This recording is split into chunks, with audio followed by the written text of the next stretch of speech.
السلام علیکم دوستو، اردو کلاسک چینل پر خوش آمدید۔ آئیے سنتے ہیں اردو ناول دھرتی کا سفر قسط نمبر 39۔ معزز سامعین سے امید کی جاتی ہے کہ ویڈیو کو لائک کریں اور چینل کو سبسکرائب بھی کریں، اور اگر ہو سکے تو ویڈیو کو شیئر بھی کر دیں۔ شکریہ۔ بسوا کی عمر 26-27 سال سے زیادہ نہیں تھی، مگر بڑا کمزور اور دبلا ہو گیا تھا، اور دنوں کی گردش نے حالت ایسی بگاڑ دی تھی کہ 40-45 برس کا روگی نظر آتا تھا۔ اس نے مجھے دیکھا، میری دائیں کلائی پر بندھا ہوا موٹا سرخ دھاگا دیکھا اور آہ بھر کے بولا، 2 برس پہلے یہ منحوس دھاگا میری کلائی پر باندھا گیا تھا۔ پھر اپنی کلائی دکھائی جس پر سرخ رنگ کا میلا کچلا دھاگا ابھی تک بندھا ہوا تھا، اور بتانے لگا، یہ دھاگا تموچا کا انتقام ہے جو صرف کمارے نوجوانوں سے لیا جاتا ہے۔ میں حیران ہوا تو بسوا نے، جو تموچا اور زرد وحشیوں کے بارے میں بہت سی باتیں معلوم کر چکا تھا، مجھے کچھ اور بھی بتایا، اور جو کچھ بتایا بڑا حیرت انگیز اور سنسنی خیز تھا۔ جب وحشیوں کے بادشاہ زوئی کی تیسری بیوی یا تیسری ملکہ بھی مر گئی، تب اس نے تموچا کو اپنی نئی ملکہ بنایا، جو قبیلے کی سب سے خوبصورت لڑکی اور صرف 14 برس کی کنواری تھی۔ زوئی خود 70 سال کا بوڑھا اور ایک ناکارہ مرد تھا، جسے غار نشین پیشوا اور معالج کا تیار کیا ہوا نسواری نسخہ بھی وہ قوت اور حرارت نہ دے سکا جس کی تموچا کو ضرورت تھی۔ بوڑھا زوئی 79 برس کی عمر میں بے اولاد مر گیا، اور دستور کے مطابق تموچا وحشیوں کی حکمران بنی، مگر اسی وقت غارنشی پیشوا نے اسے وہ اختیار دے دیا جس کی روح سے وہ کسی کوارے پردیسی کو صرف 23 راتیں اپنا مہمان بنا سکتی ہے۔ کوئی وحشی مرد اس کے کمرے میں نہیں جا سکتا، کیونکہ وہ بادشاہ کی بیوہ اور ان کے لیے مقدس ہے۔ تموچا کو صرف ایک چاند کی 23 راتیں بلاس کی اجازت ہے، جنہیں وہ بھرپور اور پرکیف بنانے کے لیے اپنے ہر کنوارے قیدی کو نسواری دارو پلا کر پورا حوصلہ اور اشتعال دلاتی ہے۔ مگر چاند کی پہلی کو، جو اس کے ایام کی پہلی تاریخ ہوتی ہے، مہمان کو اس بندی گھر میں پھینک دیا جاتا ہے۔ گویا چاند کی پہلی کو تموچا کا بلاسنا ختم ہو جاتا اور مہمان کی زندگی کا ہولناک عذاب شروع ہو جاتا ہے۔ زوئی کو مرے 5 برس ہوئے۔ ان 5 برسوں میں 2 نوجوان بلاس کے بعد بندی گھر میں پھینکے گئے تو صدمے ہی سے مر گئے تھے۔ میں 2 برس سے جی رہا ہوں، اور تم چوتھے نوجوان ہو جو تموچا کے کمرے سے نکل کر یہاں آئے ہو۔ اب تمہیں مجھے اس وقت تک جینا ہے جب تک موت ہمارے پاپ اور دکھ کا لیکھا چھپانے نہیں آ جاتی، کیونکہ جو نوجوان مقدس تموچا کے کمرے میں باریابی کا شرف حاصل کر لیتے ہیں، انہیں لومبارو کے آگے نہیں ڈالا جاتا۔ لومبارو کون؟ زرد وحشیوں کا آدم خور دیوتا، سال میں 2 بار اس کا تہوار منایا جاتا ہے اور قیدی اسے بھیٹ کیے جاتے ہیں۔ اس نے بتایا کہ لومبارو کا مندر، جسے دیوتاؤں کا تنور کہا جاتا ہے، یہاں سے 7-8 میل اونچے پربت کے دامن میں ہے، جس کی چوٹی سے کبھی کبھی دھواں نکلتا رہتا ہے، اور وہ جوالا مکھی کی چوٹی ہے۔ قیدیوں کو اس مندر میں لے جا کر دیوتا کی بھیٹ چڑھایا جاتا ہے۔ اب مجھے اس مصیبت کا پوری طرح احساس ہوا جس میں ہم دونوں ساتھی پھنس گئے، مگر بسوا اپنی بری حالت کے باوجود تموچا کا نام بڑے پیار سے لیتا تھا۔ بسوا نے اس کی وجہ بھی بتا دی اور بولا، سنا کرتا تھا کہ اگلے وقتوں میں کچھ حسین شہزادیاں صرف ایک رات کی محبت کے عوض مردوں کو زہر کے پیالے پلا دیا کرتی ہیں، یا انہیں دریائی نہنگوں کے آگے پھینکوا دیتی ہیں، اور وہ مرد بھی ایک رات کی محبت کے صلے میں ہنسی خوشی موت قبول کر لیتے تھے۔ میں ان باتوں کو نہیں مانتا تھا، مگر اب خود اسی حالت میں گرفتار ہوں، اور تموچا مجھے یاد آتی ہے، اور باقی زندگی اسی کی یاد میں گزار دوں گا۔ جب مجھے یہاں مرنا ہے تو تموچا کا نام لیتا ہوا کیوں نہ مروں۔ معلوم ہوتا تھا بسوا تموچا کی محبت میں گرفتار ہے، یا حالات کے ہولناک صورت نے اسے پاگل کر دیا ہے۔ اس نے مجھے اپنے قریبی غار میں قیام کرنے کی پیشکش کی کہ ہم دوسرے قیدیوں سے مختلف اور اس بندی گھر کے مستقل باسی تھے، مگر میں جیتے جی کریاپا سے الگ نہیں ہو سکتا تھا۔ بسوا سے پھر ملنے کا وعدہ کر کے اس کے غار کی طرف ہو لیا، مگر اسی دن دوسرے 4 قیدیوں سے بھی ملاقات ہوئی۔ میں یہ دیکھ کر دنگ رہ گیا کہ ان میں ایک انگریز جوڑا الیگزینڈر کوپر اور اس کی بیوی ہیلن کوپر کا تھا، جو چین کے شہر چنگٹو سے 2 چینی ملازموں کے ہمراہ تبت کی سیاحت کے لیے نکلا اور راستہ بھٹک کر زرد وحشیوں کے چنگل میں پھنس گیا تھا۔ دونوں چینی اس وقت کو پچھتا رہے تھے جب انہوں نے الیگزینڈر کوپر کی ملازمت اور اس کے ساتھ تبت کی طرف چل دیے۔ ان میں ایک کا نام چاؤ اور دوسرے کا نام ینگسی تھا۔ میں اور کریاپا چینی زبان سمجھتے تھے نہ انگریزی، اس لیے ان کے ساتھ بات چیت سے معذور تھے، مگر سب لوگ چونکہ ایک ہی غم کی رسی میں بندھے ہوئے تھے، لہٰذا پہلے ہی دن ایک دوسرے سے قدرتی لگاؤ ہو گیا۔ بیچاری ہیلن کوپر اپنے 2 کمسن بچوں کے غم میں نڈھال ہو گئی تھی، جنہیں وہ چنگٹو میں ایک سہیلی کے پاس چھوڑ آئی تھی۔ شام کو میں کریاپا کی غار میں آ گیا، اور ہم دونوں اس محیط بندی گھر سے بھاگنے کی کوئی ترکیب سوچنے لگے، مگر اس میں داخل ہونے کا راستہ تو تھا، باہر نکلنے کا کوئی راستہ نہ تھا۔ کریاپا نے بتایا کہ وہ کئی دن پاگلوں کی طرح پورے حصار میں گھومتا اور فرار کا کوئی راستہ تلاش کرتا رہا، حتیٰ کہ غاروں، کھڈوں اور گڑھوں میں کہیں سیند لگانے کی جانچ پڑتال بھی کی، مگر موت کے اس کنویں سے رہائی کی کوئی صورت نظر نہیں آئی۔ یہ سب کچھ جان لینے کے بعد بھی میں نے دوسرے دن اسے ساتھ لے کر پورے حصار کے 2 چکر لگائے اور مایوس ہو کر غار میں لوٹ آیا۔ نہ تو 200-250 فٹ اونچی چٹانوں پر چڑھنا اور انہیں پار کرنا کسی آدمی کے بس میں تھا، نہ ان میں کہیں سین لگائی جا سکتی تھی کہ ان چٹانوں کا سینہ چھید کر نکل آئے۔ ہم ان اونچی آسمان بوس دیواروں سے سر ٹکرا سکتے تھے، وہاں سے نکل نہیں سکتے تھے۔ ہماری آس کا ہر ستارہ بجھ گیا تھا، امید کی ہر کشتی ڈوب گئی تھی، اور پھر اس بندی گھر میں جو دن گزرنے لگے وہ ایسے تھے جیسے ہم اپنی ارتھیاں اٹھائے پھرتے ہیں اور اپنا ہی کریا کرم کر رہے ہوں۔ میں ماں کو، باپو کو، پیاری کو یاد کر تو ٹھنڈی آہیں بھرتا تھا۔ کریاپا بیوی بچوں کے غم میں ڈوبا رہتا، آدم خود دیوتا کا لقمہ بننے کے خیال سے کانپ جاتا اور خود بخود رونے لگتا تھا۔ میں بھی کبھی اسے دیکھ کر کبھی اپنے بدنصیبی پر دل گرفتہ ہو جاتا اور آنکھیں اپنے آپ سے بھیگ جاتی تھی۔ ہماری آنکھوں نے سکھ کے جو دن دیکھنا تھے دیکھ لیے، کانوں نے جو خوشی کے گیت سننا تھے سن لیے، اب تو رونا ہی رونا تھا، اور جو دن، ہفتے، مہینے گزرتے جا رہے تھے، زندگی ہم سے دور ہوتی جا رہی تھی۔ دنوں اور مہینوں کے گزرنے کا حساب ان لکیروں سے لگایا جاتا جو ہم غار کی دیوار پر کھینچتے تھے، اور صبح اٹھ کر ایک دیوار پر اور کریاپا دوسری دیوار پر لکیریں کھینچ دیتا تھا۔ ہم دونوں نے اس لیے لکیریں کھینچتے تھے کہ ایک بھول جائے تو دوسرا نہ بھولے اور ہماری جنتری ٹھیک رہے۔ اس جنتری کے مطابق ہماری گرفتاری پر 5واں مہینہ گزر رہا تھا اور ویشوں کے تہوار میں صرف 7 دن باقی تھے، جب Cariappa, Alexander Cooper, Helen Cooper, Chao اور ینگسی کو دیوتاؤں کے تنور کی طرف جانا اور لمبارو کے پیٹ میں اترنا تھا کہ ایک حیرت انگیز واقعہ ہوا، اور یہ ہوا کہ بندی گھر میں کچھ نئے قیدی داخل کیے گئے۔ آگے ایک انگریز عورت اور اس کا خاوند، ان کے پیچھے ایک نوجوان اور سندر انگریز لڑکی جس کا نام کلارا تھا، بندی گھر میں دھکیل دیے گئے۔ ان کے بعد ایک پنجابی نوکر داخل ہوا جسے کلارا نے بودی کہہ کر پکارا تھا۔ پھر ایک نیپالی آدمی اندر دھکیلا جا رہا تھا کہ کلارا نے ہمیں دیکھ لیا اور زور سے چلائی، ناصر، یہ ایک ہولناک قید خانہ ہے، یا کچھ اور قیدی بھی ہیں۔ کلارا نے یہ بات انگریزی میں کہی تھی، جسے سن کر الیگزینڈر کوپر تڑپ اٹھا اور ہم اس کا مطلب سمجھانے لگا، کیونکہ 5 ماہ کے اندر ہم ایک دوسرے کی باتیں سمجھنے لگے تھے۔ معلوم ہوتا تھا سرنگ میں بھی اور کچھ قیدی بھی ہیں، مگر ان کا ویشوں کے ساتھ شاید جھگڑا ہو گیا تھا، کیونکہ ادھر کلارا نے ناصر کو ہولناک قید خانے کی اطلاع دی، ادھر سرنگ میں یکے بعد دیگرے 5-6 گولیاں چل گئی اور ویشوں کی چیخیں ابھری۔ اس کے ساتھ ہی بودی کلارا کو لے کر جھریدار دروازے کی طرف واپس چلا گیا، انگریز مرد اور عورت بھی، جن کے متعلق ہمیں بعد میں پتا چلا کہ کلارا کے ماں باپ تھے۔ نیپالی آدمی مورنگ کے ساتھ فوراً پلٹے۔ ہمارے لیے بھی سلامتی بندی گھر سے نکلنے کا یہی موقع تھا۔ میں کریاپا کو لے کر دروازے کی طرف بھاگا، کوپر بھی ہیلن کو لینے غار کی طرف لپکا۔ ابھی ہم دور ہی تھی کہ کلارا ایک خوبصورت جوان آدمی کے ساتھ، جس کے ہاتھ میں پستول تھا، پھر بندی گھر میں داخل ہوئی۔ ہم نے اندازہ لگایا وہی ناصر ہے جسے کلارا نے آواز دی تھی، اور یہ اندازہ غلط نہ تھا۔ وہ ناصر نواب پنجاب کا باشندہ تھا، اسی لیے ہم اسے پنجابی صاحب کہنے لگے تھے۔ ناصر نواب نے انگریزی، اردو اور آسام کی قبائلی بولی میں آوازیں دی کہ سب قیدی باہر آ جائیں۔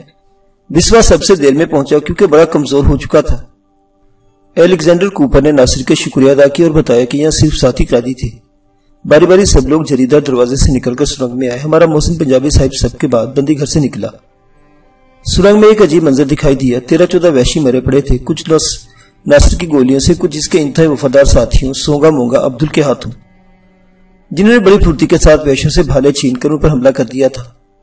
وہ وحشی سردار جو ہمیں گرفتار کر کے لایا تھا سب سے پہلے ناصر کی گولی کا نشانہ بنا اور اس کی لاش الگ تھلگ پڑی تھی۔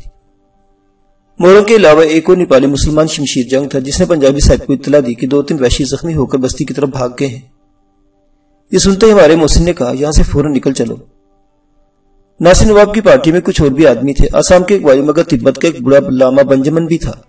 ناصر نواب کے سوا کسی کے پاس کوئی ہتھیار نہیں تھا۔ معلوم ہوا کہ ان کے پاس کئی بندوقیں اور رائفلیں تھی، مگر سارا اسلحہ وحشیوں کی بستی سے چند میل پرے ایک پہاڑی کھائی میں رہ گیا تھا جہاں انہوں نے رات گزاری تھی۔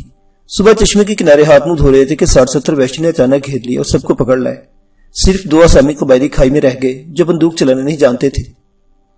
جب وحشی نے بندی گھر دھکیل رہے تھے پنجابی صاحب کو اپنی پتلون کی جیب سے پستول نکالنے کا موقع مل گیا۔ اس طرح اچانک بازی الٹ گئی اور ان کے طفیل ہمیں بھی بندی گھر سے چھٹکارا ملا۔ مرنے والے سب وحشیوں کے بھالے پنجابی صاحب کے ساتھوں نے سنبھال لیے تھے۔ سرنگ سے نکل کر ہمارے محسن نے سب لوگوں کو اس جنگل کی طرف بھاگنے کا اشارہ کیا جو پورب کی پہاڑی ڈھلان پر 1.5 میل تک پھیلتا چلا گیا تھا۔ فوراً ہی ہم لوگ اس جنگل میں پہنچ گئے۔ اسی اثنا میں بستی کے اندر ڈھول بجنے لگے اور بے شمار وحشی بھالے اور کھانڈے لے کر ہمارے تعاقب میں نکلے۔ ہم جنگل میں بھاگے جا رہے تھے کہ ایک غار دیکھ کر ہمارے محسن نے سب کو اس غار کے اندر چلنے کا حکم دیا۔